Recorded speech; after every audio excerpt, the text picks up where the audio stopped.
El pasaje que vamos a leer hoy, bueno, como ya se anunció, es Hebreos capítulo 10, así que los invito a buscar Hebreos capítulo 10, versículos 1 al 18. Es un pasaje precioso y vamos a leerlo para que el tiempo nos alcance bien. Comienza diciendo versículo 1. Porque la ley, teniendo la sombra de los bienes venideros, no la imagen misma de las cosas, nunca puede, por los mismos sacrificios que se ofrecen continuamente cada año, hacer perfecto a los que se acercan. De otra manera cesarían de ofrecerse, pues los que tributan este culto, limpios una vez, no tendrían ya más conciencia de pecado. Pero en estos sacrificios cada año se hace memoria de los pecados, porque la sangre de los toros y de los machos cabríos no puede quitar los pecados. Por lo cual, entrando en el mundo, dice: sacrificio y ofrenda no quisiste, mas me preparaste cuerpo.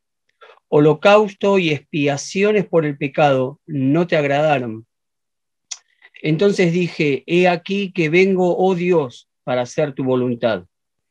Como en el rollo del libro está escrito de mí, diciendo: primero, sacrificio y ofrenda, y holocausto y expiaciones por el pecado no quisiste, ni te agradaron, las cuales cosas se ofrecen según la ley. Y diciendo luego: he aquí que vengo, oh Dios, para hacer tu voluntad. Quita lo primero para establecer esto último. En esa voluntad somos santificados mediante la ofrenda del cuerpo de Jesucristo, hecha una vez para siempre. Y ciertamente todo sacerdote está día tras día ministrando y ofreciendo muchas veces los mismos sacrificios que nunca pueden quitar los pecados. Pero Cristo, habiendo ofrecido una vez para siempre un solo sacrificio por los pecados, se ha sentado a la diestra de Dios. De ahí en adelante, esperando hasta que sus enemigos sean puestos por estrado de sus pies. Porque con una sola ofrenda hizo perfectos para siempre a los santificados. Y nos atestigua lo mismo el Espíritu Santo, porque después de haber dicho: este es el pacto que haré con ellos, después de aquellos días, dice el Señor, pondré mis leyes en sus corazones y en sus mentes las escribiré. Y añade: y nunca me acordaré de sus pecados y transgresiones. Pues donde hay remisión de estos, no hay más ofrenda por el pecado. Vemos en este precioso pasaje, tal vez pareciera un poco extenso para el tiempo que tenemos, pero vamos a tratar de verlo todo en esta mañana, pero vemos en este precioso pasaje que es una conclusión de lo que el autor ya ha estado hablando desde el capítulo 4, referido al sumo sacerdocio de Cristo, a Jesús como nuestro sumo sacerdote, desde el capítulo 4, versículo 14, hasta el 10, versículo 18, el gran tema es Jesús superior a los sumos sacerdotes del sistema levítico, Jesús, nuestro gran sumo sacerdote. Es un tema extenso, pero no solamente eso, sino que también llegamos al final de la parte doctrinal de la carta de Hebreos. Es decir, en el versículo 18 concluye todo lo que tiene que ver con doctrina que el autor ha querido dejar en claro en sus oyentes, para luego pasar a la parte práctica. Y esto suele pasar en la mayoría de las epístolas. Ahora, siempre que llega a la conclusión de la parte doctrinal, las epístolas del Nuevo Testamento concluyen con un gran final, por así decirlo, o una doxología, para luego pasar a la parte práctica de esa doctrina que el autor, inspirado por el Espíritu Santo, ha querido transmitir a sus lectores u oyentes. Ahora, en Hebreos, en este capítulo 10, estos últimos versículos que acabamos de leer, si bien no hay una doxología del tipo de Efesios 3:20, 21 o Romanos 11, 33, 36, Judas 24, 25, donde vemos una doxología explícita.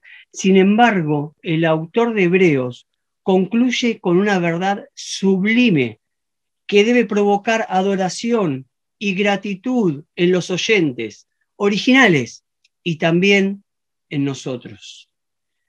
Y esa verdad sublime es que el gran y verdadero problema del ser humano, es decir, el pecado que nos separaba de Dios, ha sido resuelto de una manera eficaz y eficiente por el sacrificio de Jesucristo en la cruz. Esa es una verdad sublime, objetiva, que nos debe llevar en esta mañana a la adoración, a la gratitud a nuestro Dios. Dos cosas son importantes tener en cuenta para seguir el hilo conductor del pensamiento del autor de Hebreos. En primer lugar, que el templo de Jerusalén todavía estaba vigente al tiempo que la carta fue redactada. Entonces, ¿qué es lo que tiene que ver esto, que el templo todavía estaba en pie? Que los judíos seguían practicando y seguían influenciados por el sistema de sacrificios del antiguo pacto. Entonces, el templo está todavía en pie y se siguen ofreciendo sacrificios establecidos en el antiguo pacto. Por otro lado, tenemos a quienes estaba dirigido esta carta, que ya lo hemos visto en reiteradas oportunidades, pero los receptores eran judíos que se habían convertido al cristianismo. Uno de los receptores de esta carta eran judíos que se habían convertido al cristianismo, que estaban pensando en volverse a las viejas costumbres del judaísmo y estaban volviendo a intentar obtener la paz y el perdón de los pecados a través del sistema sacrificial del antiguo pacto. Estas son dos cosas importantes a tener en cuenta, porque el autor lo tiene presente al escribir este pasaje. El autor, inspirado por el Espíritu Santo, intenta demostrar la imperfección e ineficacia del sistema sacrificial del antiguo pacto y advertirle a sus oyentes que si dan marcha atrás y se salen del único sistema que él estableció y el único medio que él estableció para el perdón de los pecados es el sacrificio que Jesucristo hizo. Si ellos se vuelven hacia atrás, se están saliendo de la única forma que Dios estableció para el perdón de los pecados. Ahora, algunas preguntas nos podemos hacer y están implícitas en el argumento. Es como si el autor les dijera, ¿quieren volverse a los viejos rituales? ¿Para qué? ¿Eran realmente efectivos? ¿Eran realmente efectivos esos sacrificios que estaban establecidos en el libro de Levítico, al final de Éxodo también? Vamos a ver 4 encabezados. En primer lugar, la repetición de los sacrificios del Antiguo Testamento muestran su insuficiencia. Versículos 1 al 4. En segundo encabezado, el sacrificio de Cristo es suficiente y canceló el antiguo sistema de sacrificios. Versículos 5 al 10. El tercer encabezado, el sacrificio de Cristo fue completo. No hay nada más que hacer. Versículos 11 al 14. Y por último, el sacrificio de Cristo hace remisión de pecados. Nuestro primer encabezado entonces dice: la repetición de los sacrificios del Antiguo Testamento muestran su insuficiencia. Leíamos en el versículo 1 y versículo 2, porque la ley, teniendo la sombra de los bienes venideros, no la imagen misma de las cosas, nunca puede, por los mismos sacrificios que se ofrecen continuamente cada año, hacer perfectos a los que se acercan. De otra manera cesarían de ofrecerse, pues los que tributan ese culto, limpios una vez, no tendrían ya más conciencia de pecado. Ahora, ¿cómo sabemos que eran ineficaces? ¿Cómo sabemos que ese sistema era ineficaz? Bueno, precisamente por la repetición, porque debían repetirse año tras año, porque en definitiva no limpiaba la conciencia de los adoradores que se acercaban a ofrecer el sacrificio. Pensemos en un ejemplo de la vida cotidiana. Aquellos que somos padres de niños que les gusta jugar en sus piezas con todos los juguetes a la vez, me van a entender rápidamente. Y los que no recordarán su niñez cuando sus padres le decían estas palabras. Cuando uno le da la orden a sus hijos, anda a ordenar la pieza, ¿cuántas veces debemos decir esa orden hasta que la pieza quede efectivamente limpia o en condiciones? En el mejor de los casos, contamos con que no nos desobedecen, que cumplen con lo que le estamos pidiendo y van a ordenarla. Pero muchas veces, por su ineficacia, la orden tiene que ser repetida. Anda a ordenar la pieza porque todavía hay cosas tiradas. No está en condiciones, no está limpia. Ahora, si esa limpieza que nosotros le estamos pidiendo a nuestros hijos hubiera sido efectuada de una manera correcta, a la primera vez que se lo dijimos, repetir reiteradas veces, como lo hacemos o lo solemos hacer, andar a limpiar la pieza, no tendría sentido, porque se trataría de una obra que fue concluida, una obra bien hecha. La pieza está limpia, está en orden. A la primera orden se cumplió. Ahora, se entiende el punto, ¿no? Salvando las distancias, esto es lo que ocurría con el sistema de sacrificios del Antiguo Testamento. Debía repetirse año tras año. Miren cómo lo dice en la Nueva Traducción Viviente. El sistema antiguo bajo la ley de Moisés era solo una sombra, un tenue anticipo de las cosas buenas por venir, no las cosas buenas en sí mismas. Bajo aquel sistema se repetían los sacrificios una y otra vez, año tras año, pero nunca pudieron limpiar por completo a quienes venían a adorar. Si los sacrificios hubieran podido limpiar por completo, entonces habrían dejado de ofrecerse. Es lo que decíamos con este ejemplo sencillo. Si la pieza ya está ordenada, si yo le sigo repitiendo, anda a limpiarla, soy un loco. Porque estaría viendo algo que ya está cumplido. Ahora, entonces habrían dejado de ofrecerlos porque los adoradores se habrían purificado una sola vez y para siempre. Y habrían desaparecido, y esto es importante, habría desaparecido los sentimientos de culpa. Esto es lo que los antiguos sacrificios no podían quitar. El autor insiste en que los lectores no deben volverse a las sombras, no deben volverse de las cosas buenas que ya han experimentado en Cristo, del perdón de pecados que han experimentado en Cristo, quien cumplió con ese sacrificio para hacer efectivo el perdón de los pecados, y volverse a las sombras, a un sistema que era obsoleto.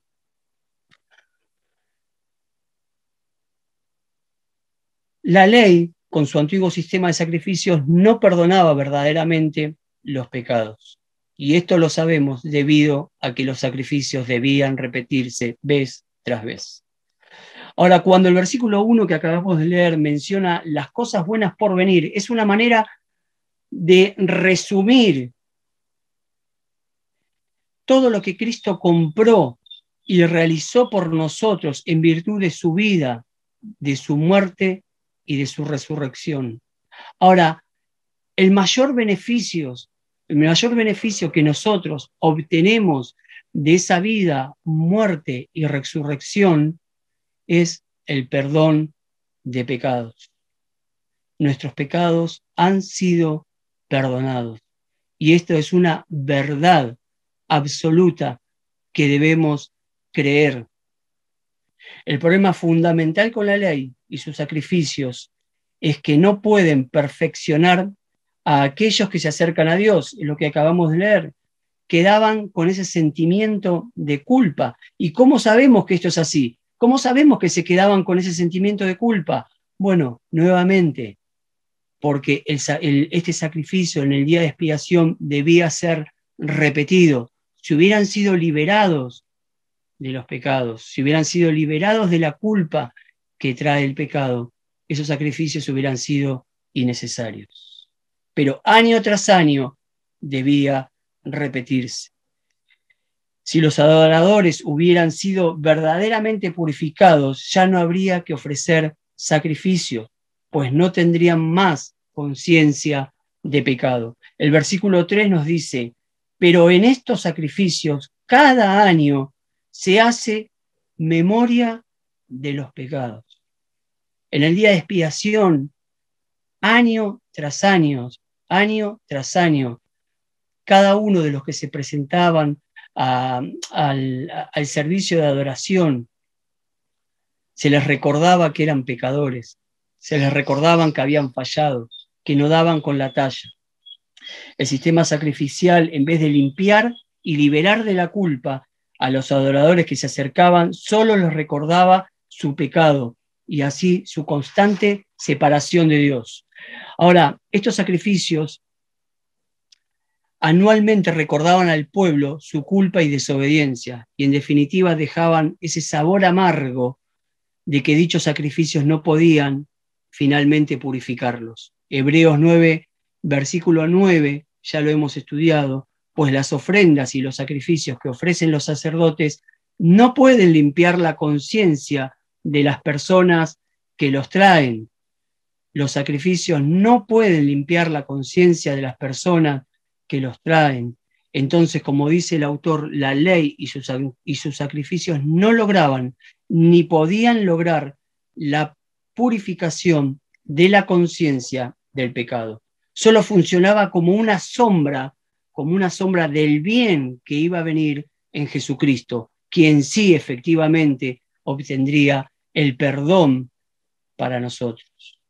Si los sacrificios hubieran sido efectivos, los adoradores habrían sido limpiados, no serían conscientes ya de sus pecados y estarían seguros de que se había logrado el perdón total y final, que estaban libres de la culpa que acarrea el pecado. Sin embargo, los creyentes del Antiguo Testamento nunca pudieron librarse de la presencia y la conciencia de la culpa.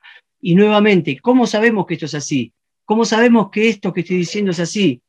Debido a la repetición de los sacrificios. Se repetían porque la conciencia, la culpa que traía el pecado no era liberada en los adoradores que se presentaban. Cada año, al celebrarse el día de expiación, se les recordaba al pueblo que ellos no podían obedecer perfectamente los mandatos de la ley y que necesitaban desesperadamente un sacerdote que mediara en su favor. Por nuestra cuenta estamos infinitamente cortos de justicia. No tenemos esa justicia perfecta para acercarnos a Dios. Solo la justicia perfecta de Cristo es suficiente. Solo Cristo puede traer expiación por el pecado. Dice MacArthur, sin importar cuántos sacrificios hicieran o cuán a menudo se repitieran, eran ineficaces. Albert Mohler, en su comentario a Hebreos, dice, los sacrificios no podían lograr el perdón de ni un solo pecado. Esos sacrificios solo apuntaban a quien lograría el perdón de todos ellos. Los sacrificios del antiguo pacto solo detuvieron la ira de Dios por un tiempo. Así, cuando el sumo sacerdote entraba en el lugar santísimo en el día de expiación y rociaba la sangre del animal en el propiciatorio, Dios detenía su ira por un año más. Pero en esos sacrificios no había perdón, solo era un recordatorio de pecado año tras año. Porque es imposible que la sangre de toros y de machos cabríos quite los pecados, dice la versión de la Biblia de las Américas. Los sacrificios debían repetirse vez tras vez, porque no trataban el problema del pecado desde su raíz. El problema del pecado es un problema interno y la sangre de los machos cabríos y de los toros solo purificaban la carne, lo externo, pero Jesucristo, con su sacrificio, con su sangre derramada en la cruz del Calvario, trató el problema del pecado desde el interior, desde su raíz. Los sacrificios solo santifican para la purificación de la carne, es decir, lo externo. Miren lo que dice un comentarista conocido, F.F. Bruce, sobre el versículo 4. La contaminación moral, es decir, ese sentimiento de culpa, el pecado, lo interno, lo espiritual, la contaminación moral no puede ser removida por medios materiales, es decir, no puede ser removida por la sangre de un toro. El valor espiritual que el ritual sacrificial puede haber tenido residiría en el hecho de que era una prefiguración material o una lección objetiva de una realidad moral y espiritual. Solo nos indicaban, solo apuntaban a lo que Cristo iba a hacer. Ese era el remedio para el perdón de los pecados. Los animales no tenían conciencia de su muerte, no dieron su vida voluntariamente por los pecadores, sino que fueron obligados a morir, cada uno contra su voluntad. Sin embargo, aunque no quitaban los pecados, las sangres de ellos funcionaban tipológica y simbólicamente, apuntando a la sangre de quien sí, efectivamente, obtendría el perdón de ellos, es decir, a Jesucristo. Si bien nadie en nuestro tiempo se le ocurriría obtener el perdón de pecados mediante el sacrificio de un animal, hoy es importante, por eso decía, el templo aún estaba vigente. Pensemos en el tiempo que la carta es escrita. Y ellos querían volverse a ese sistema porque era un sistema vigente. Hoy, 2000 años después, a nadie se le ocurriría de nosotros sacrificar un animal para obtener el perdón de los pecados, ni aún a los no creyentes, o muy pocos no creyentes harían eso. Sin embargo, el principio de Hebreo nos sigue hablando hoy a cada uno de nosotros. Su declaración es contundente. Cualquier camino al perdón fuera del sacrificio de Jesucristo no sirve. Cualquier camino al perdón fuera del sacrificio de Jesucristo no sirve.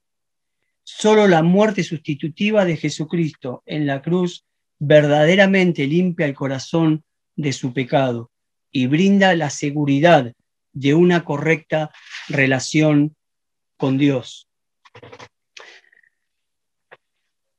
Veamos nuestro segundo encabezado. El sacrificio de Cristo es suficiente y canceló el sistema de sacrificios.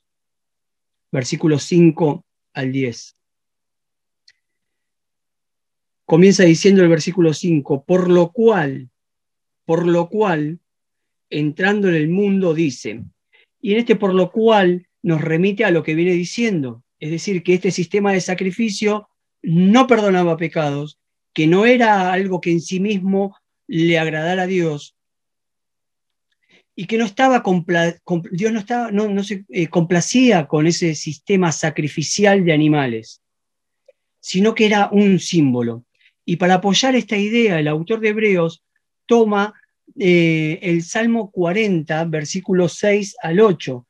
Cita este salmo de manera profética, escrito por David, para apoyar este punto de que los sacrificios no eran un fin en sí mismo, sino que apuntaban a algo más. Lo leo de la Nueva Biblia de las Américas, dice, por lo cual al entrar Cristo en el mundo, dice, sacrificio y ofrenda no has querido, pero un cuerpo has preparado para mí. En holocaustos y sacrificios por el pecado no te has complacido. Entonces dije, he aquí, yo he venido. En el rollo del libro está escrito de mí, para hacer, oh Dios, tu voluntad. Por lo cual implica, ya que la ley y sus sacrificios no pueden perfeccionar a los adoradores, ni limpiar la conciencia de los pecados, y dado que los sacrificios de animales no pueden expiar los pecados, Jesús viene al mundo no para ofrecer sacrificios animales, sino para darse a sí mismo. MacArthur dice, cuando Cristo estaba a punto de encarnarse en ese diálogo celestial antes de la encarnación, en el borde del cielo, por así decirlo, le reconoce al Padre que su propio cuerpo era el sacrificio que le agradaría a Dios. Dios no podía satisfacerse con sacrificios de animales, y menos cuando estos se habían convertido en una farsa ritualística, que nada tenían que ver con la obediencia o la fe. La misión suprema de Jesús en la tierra era hacer la voluntad del Padre. Su sacrificio fue perfecto porque lo ofreció en obediencia perfecta a la voluntad de Dios.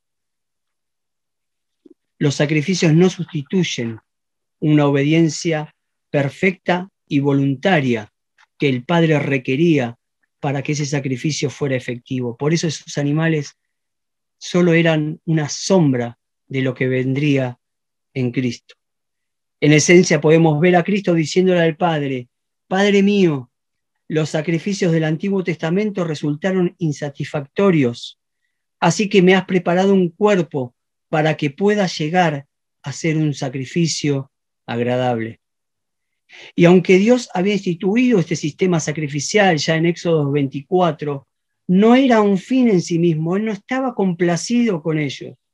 No lo veía como un fin en sí mismo, sino como algo que apuntaba al verdadero sacrificio que obtendría el perdón definitivo de nuestros pecados. Él lo había establecido como lección objetiva para su pueblo, para instruir a su pueblo acerca de la pecaminosidad de su corazón, y mostraba el odio que Dios tenía por el pecado. Era un recordatorio de que la paga del pecado es muerte. Era un recordatorio de que el pecado conduce a la muerte. Esto también lo veíamos el domingo pasado cuando Aníbal nos compartía el capítulo 9. Dios no se complació con los gemidos de las cabras y de los toros. Sin embargo, en lo que sí se complacía era en aquellos que ofrecían un sacrificio con un corazón contrito y obediente. El Salmo 51 nos da una hermosa lección de todo esto que estamos explicando. El Salmo 51 podríamos utilizarlo en paralelo a este pasaje. Pero miren cómo dice el versículo 17 del Salmo 51. El sacrificio que sí deseas es un espíritu quebrantado. Tú no rechazarás un corazón arrepentido y quebrantado. Y si bien esto es para nosotros, esto es para nosotros que estamos de este lado en el nuevo pacto, también era para quienes se acercaban pensando en que no se trataba de esa sangre de Cristo, sino que veían a Cristo de una manera tal vez imperfecta, no como lo podemos ver nosotros hoy, pero lo que importaba era un corazón obediente y contrito. Sin embargo, el único que pudo presentar este sacrificio era Jesucristo, porque Él obedeció y fue un sacrificio voluntario. Él cumplió y ocupó nuestro lugar, viviendo primeramente una vida que nosotros jamás podríamos haber vivido.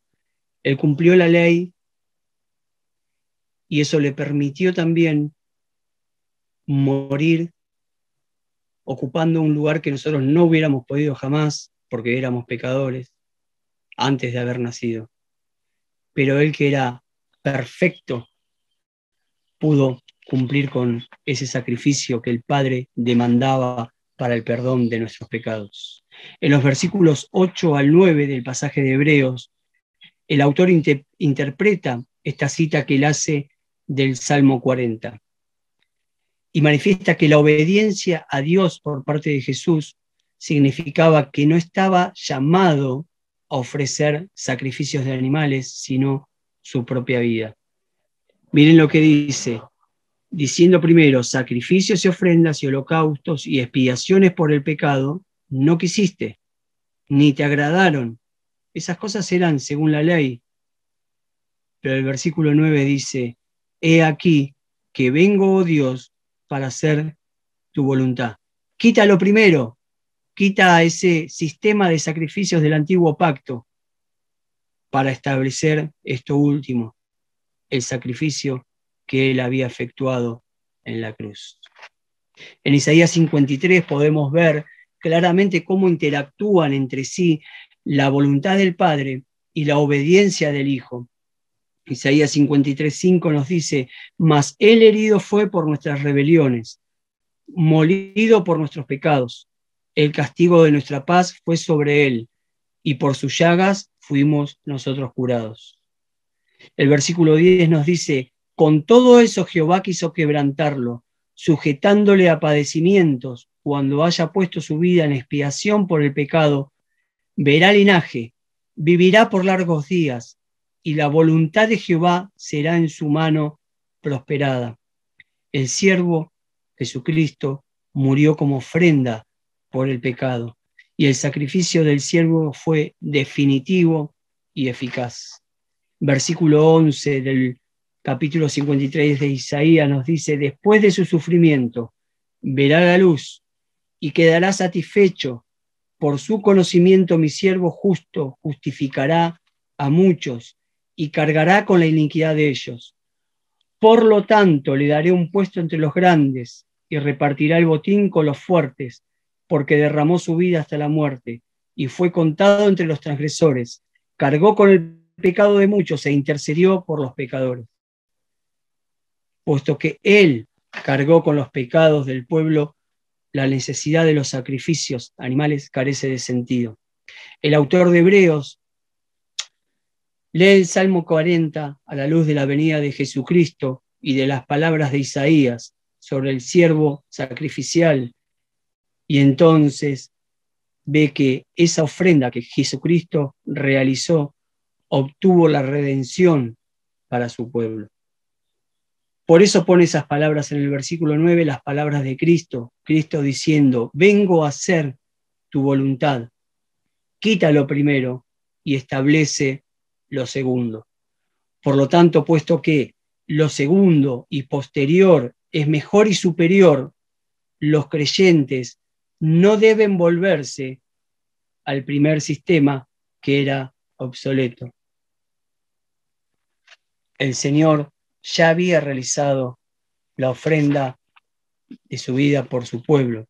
MacArthur nos dice, el autor le dice a sus oyentes, puesto que el segundo pacto ya vino en Jesucristo, no pueden estar bajo dos pactos al mismo tiempo.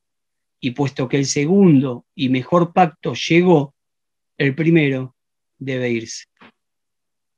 Ahora el versículo 10 de Hebreos amplía la supremacía del segundo sacrificio. Lo exalta, miren lo que dice, fue por la voluntad de Dios expresada en el sacrificio del cuerpo de Jesucristo una vez y para siempre, por lo que los creyentes son santificados. Es decir, por esa muerte sacrificial de Jesucristo obtuvimos perdón y el Señor nos santificó posicionalmente. Es decir, Él nos apartó para Él. Él apartó para sí a todo aquel que ponga su confianza en Él. Ahora esta santidad es un hecho alcanzado, es indiscutible. Somos santos posicionalmente. Esto es algo logrado por Jesucristo en la cruz del Calvario. Sin embargo, la voluntad de Dios es también que nuestra santidad progresiva, es decir, nuestra santidad práctica, sea coherente con esa posición que ya tenemos en Cristo.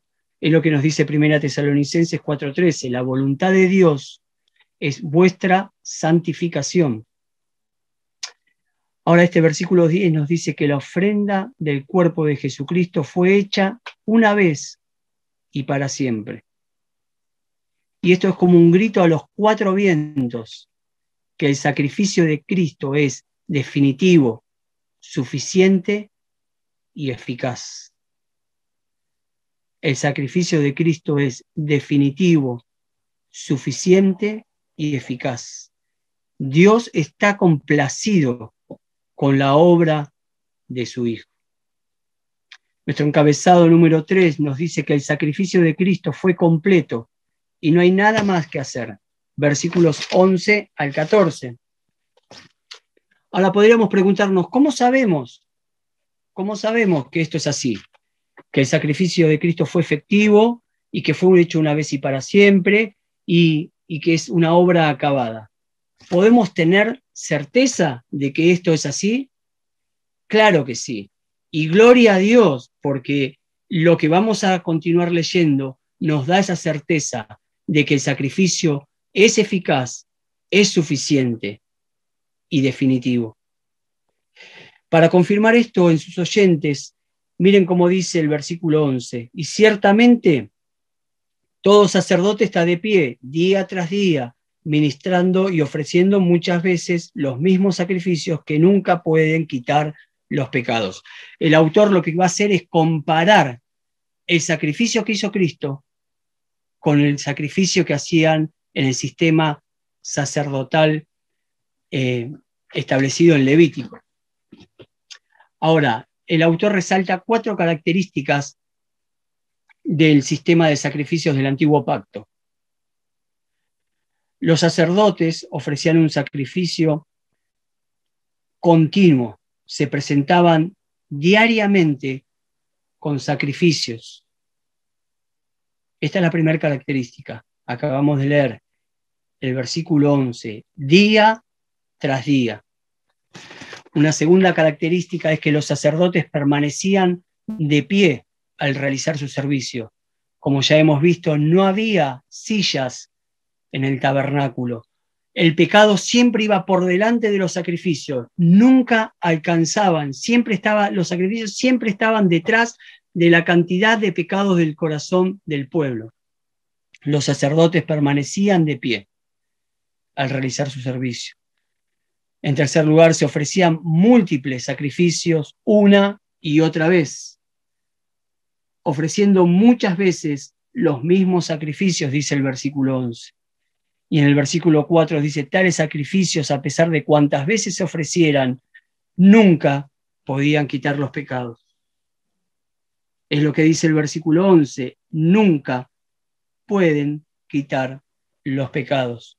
Pero en contraste, y esto es lo que nos da seguridad, el versículo 12 nos dice, pero él, habiendo ofrecido un solo sacrificio por los pecados para siempre, se sentó, y gloria a Dios por esto, a la diestra de Dios, esperando de ahí en adelante hasta que sus enemigos sean puestos por estrado de sus pies. Porque por una ofrenda él ha hecho perfecto para siempre a los que son santificados, a nosotros. En contraste, el sacrificio de Cristo tiene las siguientes características. Fue ofrecido para siempre. Lo leíamos en el 12 y en el 14. Y si también lo contemplamos, hablaba de esto en el versículo 10. Culminó con Cristo sentándose a la diestra de Dios. Y esto nos habla de que es una obra terminada. Se pudo sentar porque su obra fue concluida, fue perfecta. Fue una obra que cumplió con el objetivo por el cual iba a ser hecha, obtener el perdón de los pecados de aquellos que acudían en fe a él. En tercer lugar, implicó un solo sacrificio, una sola obra bastó. Una sola obra bastó. Y en cuarto lugar, llevó a cabo la perfección, es decir, quitó los pecados de aquellos por quienes el sacrificio se ofreció. El versículo 12, haciendo eco una vez más del Salmo 110, el autor de Hebreos lo menciona varias veces a lo largo de la carta, pero haciendo eco una vez más del Salmo 110, nos habla de lo que se conoce como la cesión de Cristo. La doctrina de la cesión de Cristo nos dice que Jesús, habiendo ofrecido un único sacrificio por los pecados y hecho de manera eficaz y suficiente para todos los tiempos, se encuentra ahora sentado en autoridad y poder a la diestra del Padre y lleva a cabo allí el ministerio de intercesión por el pueblo de Dios, esperando que todos sus enemigos sean puestos por estrado de sus pies. Cristo se puede sentar porque su obra fue terminada. En otras palabras, Él está sentado hasta su segunda aparición, es lo que también nos compartía Aníbal en Hebreos 9:28. Él se pudo sentar porque su obra está concluida. Ya no necesita cumplir ninguna obra sacrificial. Y para todos aquellos que están inseguros de su aceptación por parte de Dios, viene la voz que tanta paz trajo al alma de John Bunyan. Él escuchó este diálogo o imaginó este diálogo de parte de Dios. Pecador, tú persistes que por tus pecados y debilidades yo no puedo salvar tu alma, pero he aquí que mi hijo está a mi lado y yo lo miro a él y no a ti, y obraré contigo de acuerdo con mi contentamiento con él. Tenemos libre acceso al Padre porque Jesucristo murió en favor de todos aquellos que se acercan a Él en fe y en arrepentimiento. La perfección mencionada en el versículo 14 trae la idea de que los pecados son limpiados. Nuestra traducción dice que hizo perfectos para siempre a los santificados. Ahora, esto no significa que no pecamos más. No significa que no tenemos pecados, que aquellos que somos hijos de Dios nunca más cometemos un pecado, porque en otras partes de la palabra encontramos textos como 1 Juan 1:9, 1 Juan 1:7, 1 Juan 2, versículos 2, donde nos habla de que cuando cometemos pecados, si pedimos perdón, Él nos limpia. Ahora, los creyentes, en virtud del sacrificio de Jesucristo, pueden entrar a la presencia de Dios de una manera libre y audaz, porque el Padre nos ve revestidos de Jesucristo. La obra de perfección es objetiva y se ha realizado para siempre. Obtuvimos perdón de nuestros pecados. Ahora, esto no significa que no pecamos más, sino que debido a que Cristo pagó por nuestros pecados, quitándolos del medio con su sacrificio, ahora somos perfectos en la corte divina, porque por medio de Cristo todos nuestros pecados han sido perdonados y han sido quitados. Acá en la tierra, sí, seguimos siendo pecadores. Acá en la tierra sigo pecando, sigo fallando, pero allá en el cielo ya no hay ninguna condenación, porque Cristo ya pagó y somos perfectos ante Dios por lo que Cristo ha hecho, aunque todavía en la tierra luchemos con el pecado. Nuestro último encabezado, el sacrificio de Cristo hace remisión de pecados. Versículos 15 al 18.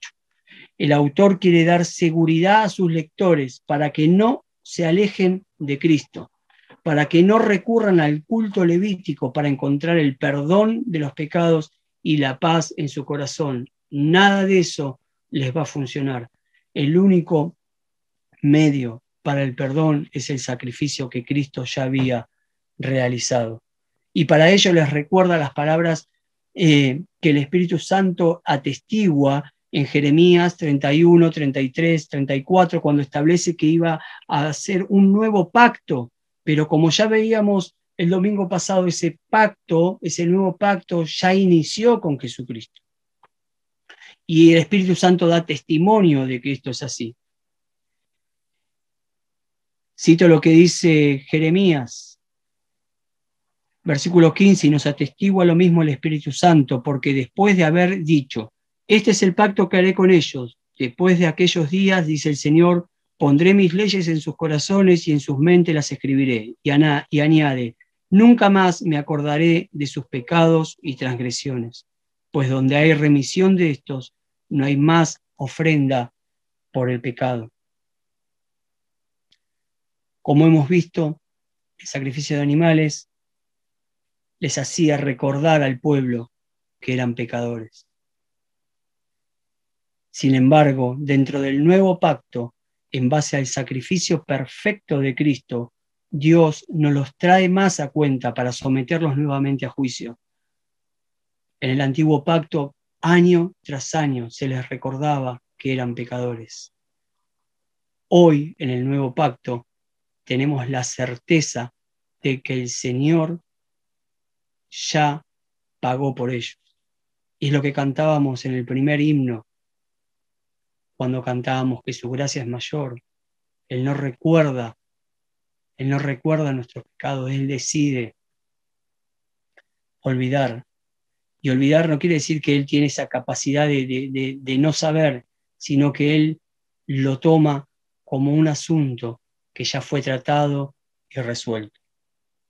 El sacrificio de Cristo cancela toda deuda de pecado, porque el creyente se le perdona en Cristo todos sus pecados. Versículos 17 y 18 acabamos de leer y dice: nunca más me acordaré de sus pecados y transgresiones, pues donde hay remisión no hay más ofrenda por el pecado. El sacrificio de Cristo permite el perdón de ellos. El perdón es completo, absoluto e ilimitado. Dios nos perdona nuestros pecados pasados, nuestros pecados presentes y aún nuestros pecados futuros. Ahora la conclusión es contundente. Ya no hay deuda pendiente. Se ha efectuado un pago y un perdón definitivo. Donde hay remisión de pecados, ya no se puede ofrecer otro sacrificio por ellos. Fueron perdonados. Por tal motivo, si los oyentes o cualquier creyente renuncia a Jesús queriendo hacer algo más, pierde su derecho a la única ofrenda que verdaderamente puede limpiar, es decir, la obra que Jesucristo hizo en la cruz. Si permanecen en Jesús, pueden estar seguros de que sus pecados han sido quitados y limpiados para siempre. La mayoría de las religiones incluyen alguna forma de obra humana para ganarse el favor de Dios. Sin embargo, en el corazón del cristianismo está la verdad central de que Dios ha hecho por nosotros, a través del sacrificio de Jesucristo, algo que nunca podríamos haber hecho nosotros mismos. Él ha quitado de en medio nuestros pecados y nos ha perdonado completamente. Y no solo eso, sino que nos ha adoptado como sus hijos y se relaciona con nosotros íntima y eternamente. Cristo logró todo esto en la cruz del Calvario. Él voluntariamente ofreció su vida para que nosotros hoy tengamos la certeza del perdón de nuestros pecados. Entonces, ¿cómo no terminar dando gloria a Dios? Gloria a nuestro Dios, quien por medio del sacrificio voluntario de su Hijo, Jesucristo, quien ocupó nuestro lugar y resolvió nuestro mayor problema, nos otorgó un completo y eficaz perdón. Hermanos, recordemos esto a lo largo del día, a lo largo de las semanas, de nuestros días, y pensemos que el tema del perdón de nuestros pecados es un asunto resuelto, no por nosotros, no por nuestros méritos, no por obras que podamos sumar, sino por la obra voluntaria de Jesucristo, quien con su sacrificio suficiente y eficiente perdonó todos nuestros pecados. Amén.